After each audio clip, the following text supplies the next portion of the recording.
1,000-year-old church, survived Mongol raids, survived World War II, survived everything, and Russia just set it on fire with a drone. Last night, Russia launched a massive missile and drone barrage on Kyiv overnight, and the target that broke the internet was the Kyiv Pechersk Lavra, the Monastery of the Caves, a UNESCO World Heritage site founded in the 11th century. Drones hit the Dormition Cathedral and set it ablaze. Firefighters scrambled under its golden domes as smoke poured into the sky. At least 11 people were killed across Ukraine. Zelensky called it Russia's biggest crime yet against Christian culture. Ukraine's foreign minister said Putin is the 21st century's worst barbarian. UNESCO condemned it. Russia said the damage was from Ukrainian air defenses. The UN Security Council is now holding an emergency meeting, and here's the gut punch. This happened the same night Trump was finalizing a peace deal for Iran. The world is watching one war end while another one keeps burning churches. Speaking of that deal, it's messier than the headlines suggest. Trump told Macron face-to-face at the G7 today that the deal's all signed. Oil dropped nearly 5%. Markets are celebrating, but here's the fine print nobody's screaming about. The US says the Strait of Hormuz stays toll-free permanently.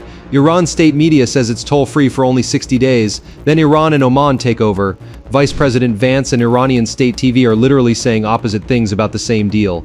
Meanwhile, hundreds of ships are still trapped in the Persian Gulf. Analysts say it could take weeks or months for oil to fully flow again, even after Friday's signing. So yes, the war is over, but the oil isn't flowing yet, and the fine print might blow this whole thing up before the ink even dries. This one is happening right now. Luigi Mangione, the guy accused of shooting United Healthcare CEO Brian Thompson dead on a New York sidewalk in December 2024, is in open court in Manhattan this morning. After a secret-sealed hearing 2 weeks ago that the press was literally locked out of, today's proceeding is finally public. He's got $1.5 million in fan donations funding his defense. He faces 25 to life on the state murder charge and a separate federal stalking trial in October where prosecutors are seeking the death penalty. The state trial kicks off September 8th. What's wild is that the last hearing was so secret that even media lawyers trying to call the judges' chambers got hung up on.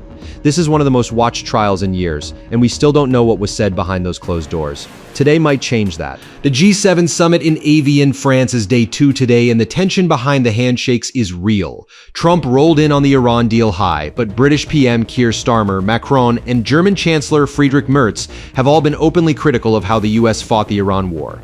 And Trump has clapped back at all of them publicly. Now they're all in the same room trying to act normal. On the agenda today, Ukraine aid, AI regulation, Lebanon's future, and long-term Hormuz stability. Syria's new leader is also there as a guest, wild in its own right. But the elephant in the room, the Iran deal's fine print is already being disputed. Ukraine's most sacred church just burned down, and nobody can agree on how to hold Russia accountable.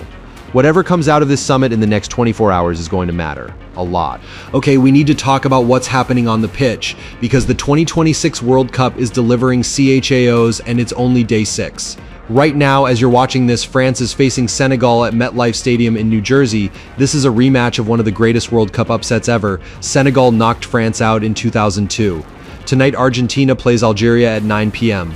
And here's the tournament picture so far. Sweden dismantled Tunisia 5-1 yesterday. Australia stunned Turkey 2-0.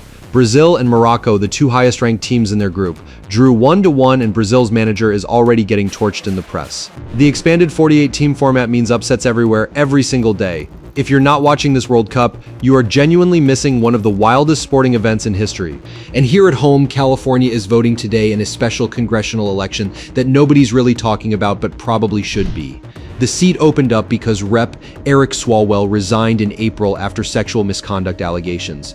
The primary is today in California's 14th district, and if no candidate hits a majority, it goes to a runoff in August. It's a reliably Democratic district, but this is a high-profile scandal seat in an already wild political year, and the outcome could shift the already narrow House majority math heading into midterms. Polls close tonight. Watch this one.